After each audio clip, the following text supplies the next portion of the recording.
قتيبة بن سعيد قال أخبرنا أبو عوانة قال أخبرنا، جہاں انا ہے اس کو اخبرنا کہیں گے، صرف نہ لکھا ہوا اگر کہیں وہاں حدثنا قال حدثنا یوں پڑھیں گے، قال بڑھائیں گے اور اخبرنا یا انبأنا یا حدثنا پڑھیں گے، جہاں جس کا انا لکھا ہو تو اس کو اخبرنا پڑھیں گے، نہ لکھا ہو تو حدثنا پڑھیں گے، نبعون جیسا لکھا ہوا ہو تو انبأنا پڑھیں گے۔ اور الگ الگ جو اصطلاحات ہیں یہ شاید آپ نے اصول کے کتابوں میں پڑھا ہو، اور نہیں تو ہم وقتاً فوقتاً بتاتے رہیں گے، آپ اسی کے اعتبار سے پڑھیے گا۔ یہ جو ہا ہے اس کو ہا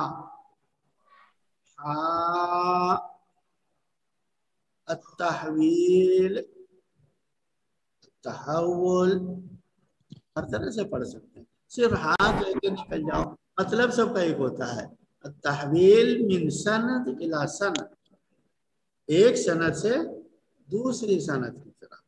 مثلا استاد چل رہا ہے، تو اس سے بھی پڑھا اس سے بھی پڑھا، یہ اس سے پڑھا اس سے پڑھا، اور ان دونوں نے اگلے والے سے پڑھا، آگے جا کر دونوں سندیں ایک ہو جا رہی ہیں، اور نیچے آتے آتے آتے آتے الگ، کبھی دو بھی ہو سکتے ہیں، کبھی چار استاد بھی ہو سکتے ہیں، چاروں استادوں کی سندیں بڑھتی جائیں گی، جیسے خاندان میں ہوتا ہے، ہوتے ہیں، پھر اس کے بعد دادا، وہ دادا کے بھائی سے اگر ہے تو ان کے الگ گئے، شاخیں بنتی چلی جاتی ہیں، تو اسی طرح سے سند کے شجرات بھی الگ الگ ہوتے چلے جاتے ہیں، اور کبھی آگے جا کر ایک پہ مل جاتے ہیں، کہیں نہیں ملیں گے تو رسول اللہ صلی اللہ علیہ وسلم کا تو مل ہی جائے، ورنہ صحابہ پہ ملیں گے، نہیں تو تابعی پہ جا کے ملیں گے، نہیں تو تبع تابعی پہ، نہیں کوئی ہوتا ہے کہ دو ہی پشت کے بعد جا کے مل جائے گا، کوئی ایک ہی پشت کے بعد جا کے مل جاتا ہے دادا پہ،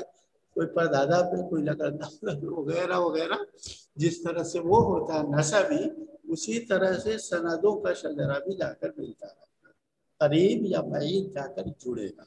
تو یہ مختلف سندیں جو ہوتی ہیں ان کے درمیان میں حال آتا ہے، ایک سند روک دلا کریں ہم، دوسری چلا رہے ہیں وہ بھی روک دیں گے، پھر جہاں جا کر کے مدار سند ہوتا ہے، دو آ کر یوں جڑ گئے، چلی تھی الگ الگ، جڑ گئی جا کر، وہاں سے پھر ایک روٹ ہو گیا۔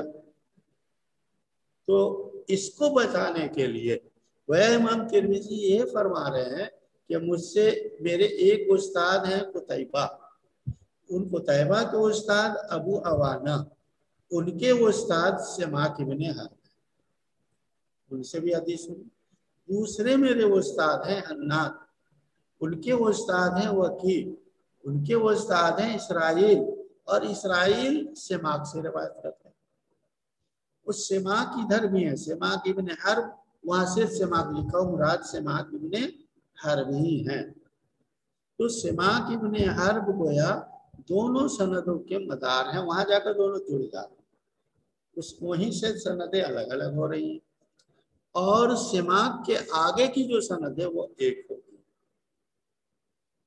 پچھلے سال بھی سمجھانے کی کوشش ہوئی ہوگی، اس سال میں جو بتا رہا ہوں اس کو ذرا قاعدے سے ذہن میں بیٹھا لو، یہ بہت اہم چیز ہے۔